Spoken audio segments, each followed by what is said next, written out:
Hello అండి అందరికీ. ఈరోజైతే సండే స్పెషల్‌గా చికెన్ బిర్యానీ అయితే చేద్దామనుకుంటున్నానండి. దానికోసం అల్లం వెల్లుల్లి పేస్ట్ అయితే రెడీ చేసుకోవడానికి వెల్లుల్లిపాయలైతే ఒలుస్తున్నాను. ఇంట్లో చికెన్ బిర్యానీ చేయక చాలా రోజులే అవుతుంది.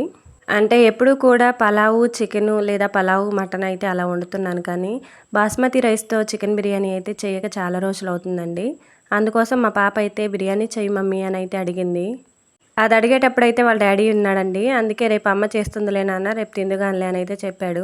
అందుకోసం ముందు రోజు సాయంత్రమే అల్లం వెల్లుల్లిపాయలు అయితే తీసుకొచ్చారనమాట. ఇంకా ఈ అల్లం వెల్లుల్లిపాయలని శుభ్రం చేసేసుకొని మిక్సీ పట్టుకొని ఒక డబ్బాలో అయితే పెట్టుకుంటానమాట. మొహరం పండుగ టైంలో అల్లం వెల్లుల్లిపాయ పేస్ట్ పట్టుకున్నాను కానీ అదైతే అయిపోయిందండి. అందుకే ఇప్పుడైతే కొంచెం ఎక్కువగానే తెప్పించుకున్నాను. దీన్ని మిక్సీ పట్టుకొని ఫ్రిడ్జ్లో పెట్టుకుంటే ఇంకొన్ని రోజులైతే వస్తుంది కదా. నిజానికి ఇంతకుముందు అయితే ఇలా అల్లం వెల్లుల్లిపాయ పేస్ట్ పట్టుకొని ఎక్కువ రోజులు ఫ్రిడ్జ్లో పెట్టేదాన్ని కాదు.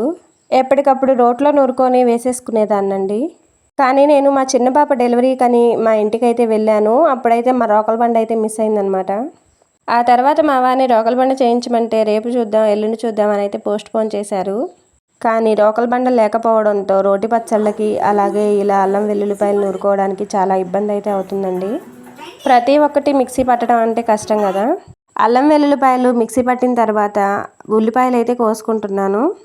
ఈ బిర్యానీలోకి ఉల్లిపాయలు ఎక్కువగానే పడతాయి కదా. చూడండి ఉల్లిపాయలు ఎంత చిన్నగా ఉన్నాయో. అదే పెద్ద సైజు ఉల్లిపాయలు అయితే ఒక 3 అయితే సరిపోతాయి.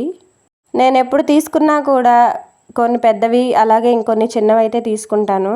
కానీ ఈసారి ఉల్లిపాయలు అయితే మా వారు తీసుకున్నారనమాట. అన్నీ చిన్నవే తీసుకున్నారు. ఇంకా ఈసారికి ఇలా కానిచ్చేయాల్సింది. ఉల్లిపాయలు కోసి పక్కన పెట్టిన తర్వాత బిర్యానీ చేయడం కోసం బాస్మతి రైస్ అయితే కొలిచి తీసుకుంటున్నానండి. నేను ఇక్కడ 4 గ్లాసెస్ బాస్మతి రైస్ అయితే తీసుకున్నాను. మిగిలినవైతే పక్కన పెట్టేసుకున్నాను. ఇంకా ఈ బియ్యాన్ని శుభ్రంగా కడిగి పక్కన అయితే పెట్టుకున్నాను. ఈలోగా కళాయిలో ఆయిల్ పోసేసుకొని ఆనియన్స్ అయితే ఫ్రై చేసేసుకుంటున్నాను. అవి ఫ్రై అవుతూ ఉండగానే చికెన్ని శుభ్రంగా కడిగి ఉప్పు కారం పసుపు అలాగే అల్లం వెల్లుల్లిపాయల పేస్ట్ అయితే వేసుకుంటున్నాను. ఇవన్నీ వేసేసుకున్న తర్వాత నీట్గా కలిపి ఒక పక్కనైతే పెట్టుకుంటాను ఒక 10 నిమిషాలు. మనం యాడ్ చేసినవన్నీ ముక్కలకి మంచిగా పట్టేలా కలుపుకోవాలి. ఇంకా ఈలోగా ఆనియన్స్ అయితే ఫ్రై అయిపోయాయి. ఈ ఫ్రై అయిపోయిన ఆనియన్స్ని ముందుగా మనం కలిపి పెట్టుకునే చికెన్లో కొన్నిటిని యాడ్ చేసుకున్నాను. కొన్నేమో పక్కన పెట్టేసుకున్నాను.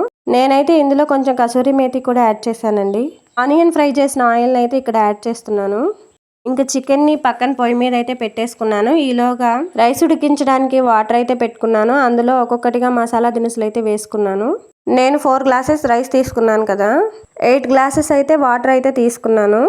ఇంకా అవి మరిగిన తర్వాత అందులో బియ్యాన్ని అయితే వేస్తాను. బియ్యం 70% ఉడికిన తర్వాత చికెన్లో వేసేసి దమ్ చేసేసుకుంటాను. ఇందాక నేను తీసిన ఉప్పు కారాలు అన్నిటినీ కూడా మూతలు పెట్టేసి సర్దుకున్నాను. వాటర్ మరగడానికి అయితే చాలా ఎక్కువ టైం పడుతుంది అనమాట. ఎందుకంటే నేను తీసుకున్న దబరా గిన్నె కొంచెం మందంగా ఉందండి. ఇంకో పక్క చికెన్ అయితే ఉడికిపోతుంది. ఇందాక నేను గరం మసాలా వేయడం అయితే మర్చిపోయానండి. సడన్గా గుర్తొచ్చింది, అయ్యో మసాలా వేయలేదు కదా అని చెప్పేసి ఇక్కడ మసాలా అయితే వేసుకుంటున్నాను. మసాలా వేసుకున్న తర్వాత ఒకసారి అంతా కలుపుకొని మూత అయితే పెట్టుకోవాలి. ఇలా మొత్తం కలిసేలా కలుపుకోవాలన్నమాట. ఇంతకు ముందు లేదు కానీ ఈ పిల్లలిద్దరు పుట్టిన తర్వాత మతిమరుపు అయితే వచ్చిందండి. ఒక పని చేసేటప్పుడు సడన్గా ఏదైనా గుర్తొచ్చి ఆ పని మీద నుంచి లేసాను అనుకోండి, ఇంకా అంతే సంగతులు. ఈ పని అయితే మర్చిపోయి ఆ పనిలో పడతాను. చదువుకునే రోజుల్లో ఏ పాఠాన్నైనా పద్యాన్నైనా ఈజీగా గుర్తుపెట్టుకొని అవలీలగా అప్పచెప్పే ఆడవాళ్ళకి పెళ్ళయి పిల్లలు పుట్టిన తర్వాత అసలు ఈ మతిమరుపు ఎందుకు వస్తుందో అర్థం కావటం లేదు. కానీ ఇంట్లో వాళ్ళు ఇవేమీ అర్థం చేసుకోకుండా నీకెందుకు ఇంత మతిమరుపు, అసలు జాగ్రత్త అనేదే లేదా అని అయితే మాట్లాడుతూ ఉంటారు. అప్పుడు అనిపిస్తూ ఉంటుంది, ఏంటి నిజంగానే ఇంత మతిమరుపు వచ్చిందా నాకని. సరే ఇంకా అది వదిలేస్తే ఇక్కడైతే వాటర్ మరిగిపోయాయి. నేనైతే రైస్ యాడ్ చేస్తున్నాను. ఇవి 70% కుక్ అయిన తర్వాత దమ్ చేసుకోవడానికి చికెన్లో అయితే వేస్తాను. చూడండి ఇక్కడైతే 70% వరకు కుక్ అయితే అయిపోయింది రైస్ మొత్తము. ఇంకా దీన్ని తీసుకెళ్ళి చికెన్లో అయితే యాడ్ చేస్తాను. చూసారా, ఇలా కొంచెం కొంచెం యాడ్ చేసుకోవాలి.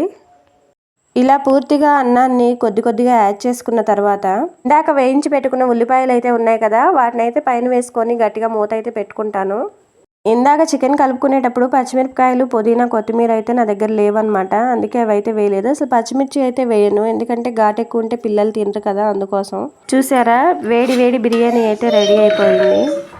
ఈ బిర్యానీ అవుతూనే ఉంది. మా పాప అయితే ఇంకా అవ్వలేదా అని అయితే అడుగుతుంది. అదేదో అంటారు కదా, కన్ను కావాలంటది కడుపు వద్దంటది అని చెప్పి. తినేది లేదు పెట్టేది లేదు కానీ అడుగుతూ ఉంటుంది అనమాట పొద్దాకులా.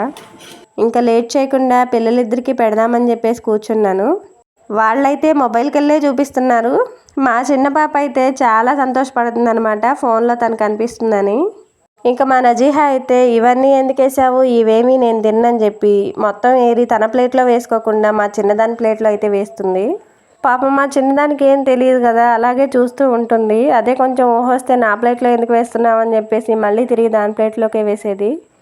సో మొత్తానికి ఇంట్లో ఉన్న వాటితోనే బిర్యానీ అయితే చేశాను. నేను చేసే వంటకి మా వారు కూడా ఎన్నడూ వంక పెట్టలేదు, కానీ మా పెద్ద పాప అయితే ఎందుకు ఇవన్నీ వేసావు, నాకు తినబుద్ధి కావడం లేదు, వీటన్నిటిని ఏరుకోవడమే సరిపోతుంది, నేను ఎప్పుడు తినాలి అని అయితే అంటుంది. అక్కడికి దానికి ఓన్లీ ప్లెయిన్ రైస్ మాత్రమే పెట్టాను, ఒక్క చికెన్ ముక్క మాత్రమే వేశాను, అయినా కూడా అది అలాగంటుంది. మొత్తానికి ఎలాగోలా తినిపించేశాను ఇద్దరికి. ఆ తర్వాత నేను కూడా తిన్నాను. ఇంకా బట్టలన్నీ ఆరిపోయాయి, చూసారా ఎలా కింద పడిపోయాయో.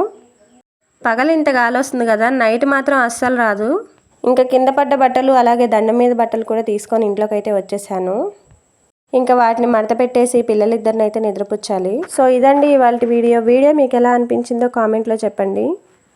అలాగే వీడియో నచ్చితే లైక్ చేయండి, నా ఛానల్ని సబ్స్క్రైబ్ చేసి సపోర్ట్ చేయండి.